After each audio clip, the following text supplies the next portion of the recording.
Good evening, and thanks for watching Truth News.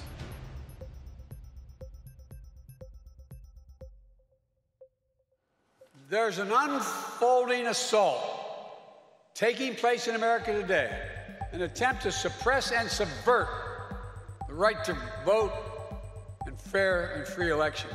We're facing the most significant test of our democracy since the Civil War. That's not hyperbole. Since the Civil War. Look,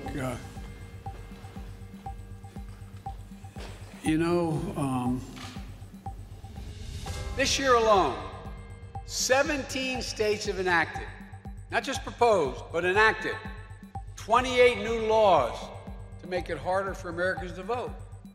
Not to mention, and catch this, nearly 400 additional bills Republican members of the state legislatures are trying to pass.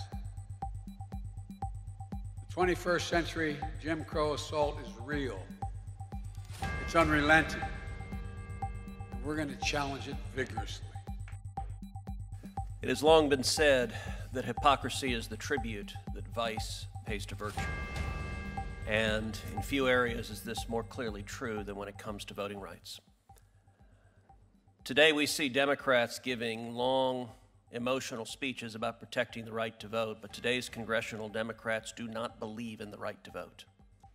The rhetoric that is being used by Joe Biden, by Chuck Schumer, by other Democrats is consistently inflammatory. Indeed, one of the phrases that they like to use today is Jim Crow 2.0. It's worth asking, what was Jim Crow 1.0? Jim Crow 1.0 were a series of racist laws that were written by Democrats, that were enforced by Democrats, whose purpose was to prevent the voters from ever voting Democrats out of power. Jim Crow was offensive, it was racist, it was bigoted, it was wrong, and it was the Democratic Party who wrote, enforced, and implemented it.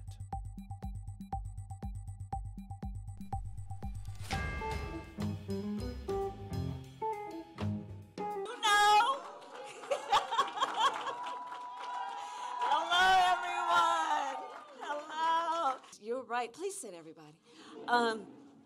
Been in. And let's look back at history. Howard teaches us to always remember our history. Because you voted. Because you voted.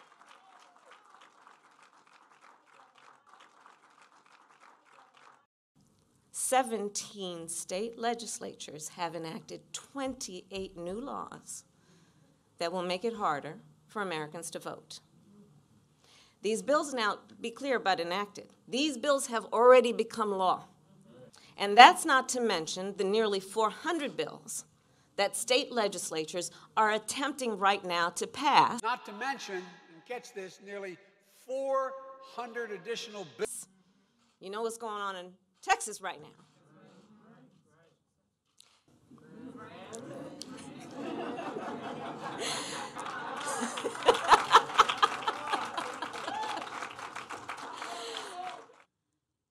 And know we are strong in a moment of crisis. People voted in numbers like never before. And that... Oh, we're back on? Welcome back.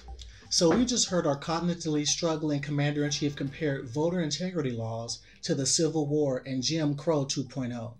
That is just ridiculous. And that Kamala Harris is a cackling fool. She giggles her way through every speech and Biden babbles his way through every speech. But what's the difference?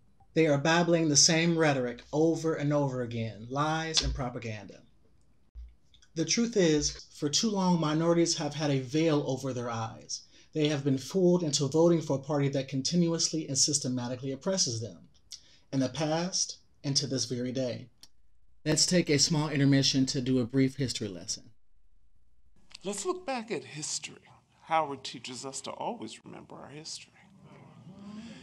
When you think about racial equality and civil rights, which political party comes to mind? The Republicans or the Democrats? Most people would probably say the Democrats, But this answer is incorrect. Since its founding in 1829, the Democratic Party has fought against every major civil rights initiative and has a long history of discrimination. The Democratic Party defended slavery, started the Civil War, opposed Reconstruction, founded the Ku Klux Klan, imposed segregation, perpetrated lynchings, and fought against the Civil Rights Acts of the 1950s and 1960s. The party was founded in 1854 as an anti-slavery party. Its mission was to stop the spread of slavery into the new Western territories with the aim of abolishing it entirely. But after Reconstruction ended, when the federal troops went home, Democrats roared back into power in the South.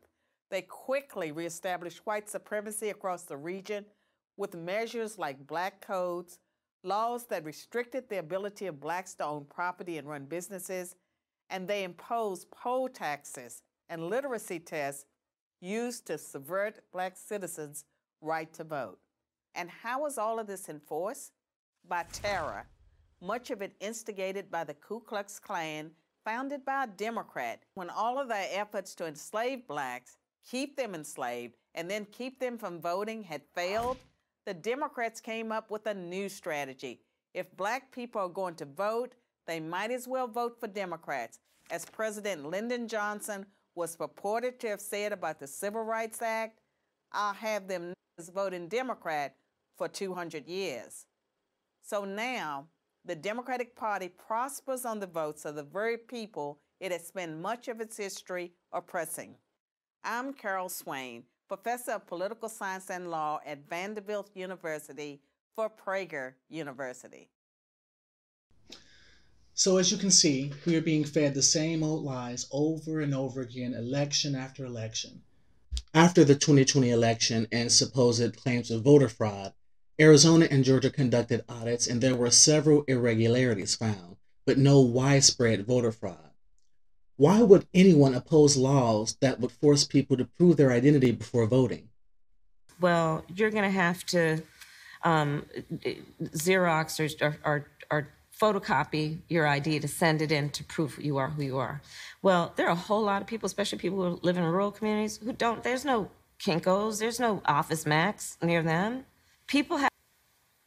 Of course, people have to prove who they are, but not in a way that makes it almost impossible for them to prove who they are. 64% of voters, including a majority of black and Hispanic voters, want to strengthen voting safeguards that prevent fraud. If the Corrupt Politicians Act were to pass, it would strike down every voter ID law in the country. Yep. Would that protect the right to vote? No, it undermines it. How does and it undermines confidence in the outcome of elections as well, which is also a problem. I mean, since it's Texas, the current Attorney General of Texas, Senator, respectfully, spoke recently about 500 plus different voter fraud prosecutions in Texas. It isn't that it doesn't exist. Well, how is that possible? Democrats tell us that voter fraud never occurs in any circumstance anywhere in the universe. Well, and of course, it has, and Congress and the House reran an election in 2019. Yeah, and absentee votes are particularly, and have always been known to be, particularly vulnerable to fraudulent tactics. So 29 states prohibit ballot harvesting. The Corrupt Politicians Act that Senate Democrats are pushing would strike down every one of those laws. Would striking down the restrictions on ballot harvesting, would that protect the right to vote? Absolutely not. It undermines both the right and the confidence in the outcome of elections. Take a look at this shocking footage from a Georgia lawmaker being arrested and charged with 2 felonies just for knocking on the governor's door. You're coming all close to her like that. So why are y'all getting all close?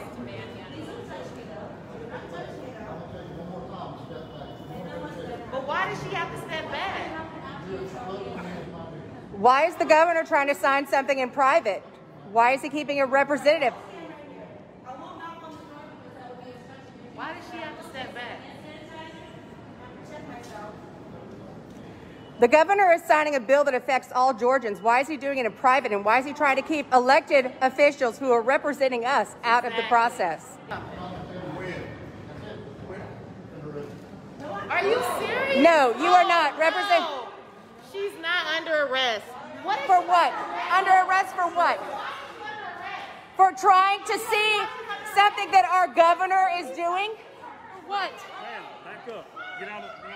Under what law are... Why are you arresting her? Tell us now. Why are you arresting her? What did she do?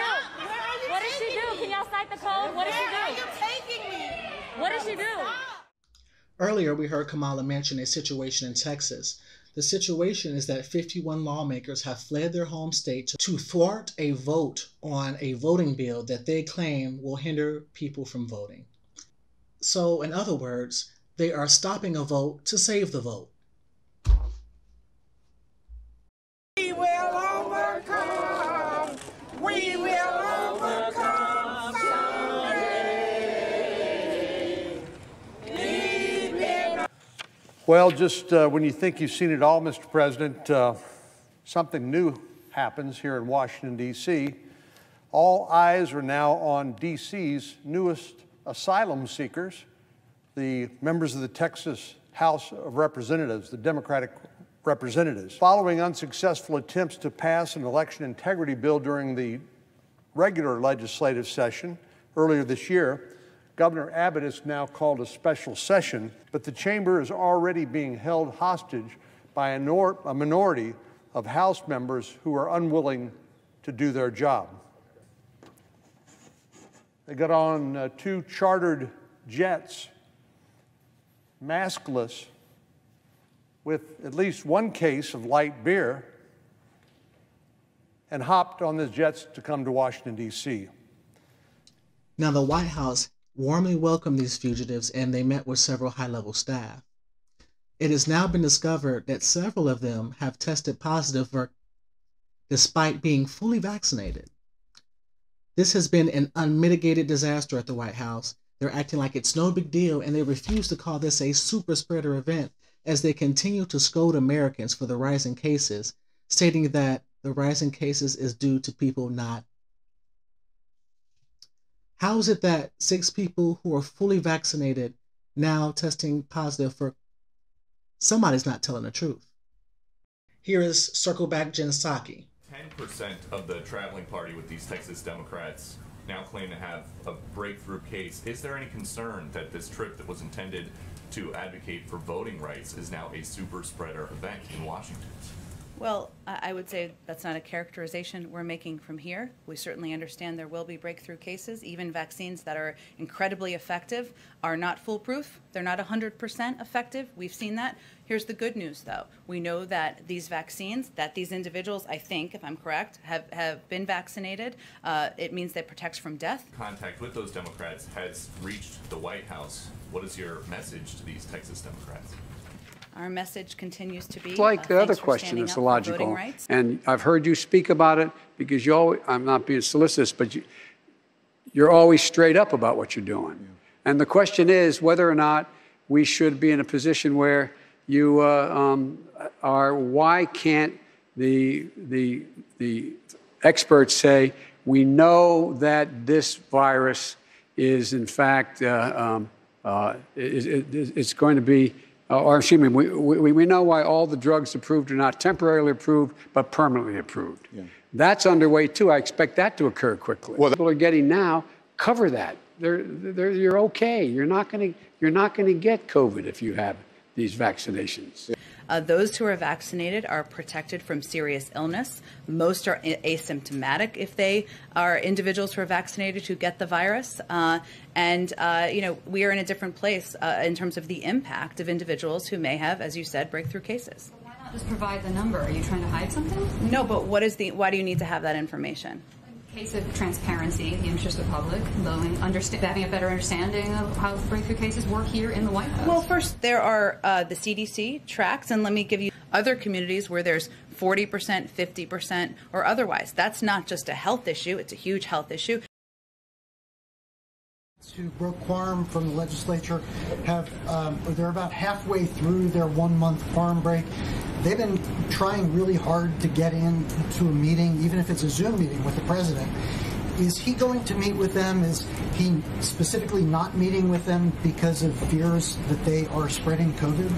No, the vice president, who is leading our voting rights effort and our voting rights movement we're building across the country, met with these lawmakers last week, as you well know. Texas Democrats packed onto private jets, proudly posing without masks, flying to Washington, D.C. to avoid voting on Texas election integrity bill last week. Two of the first three Texas lawmakers who tested positive for COVID met with Vice President Kamala Harris. Look, you can see it in the photo. And there are always receipts these days, right?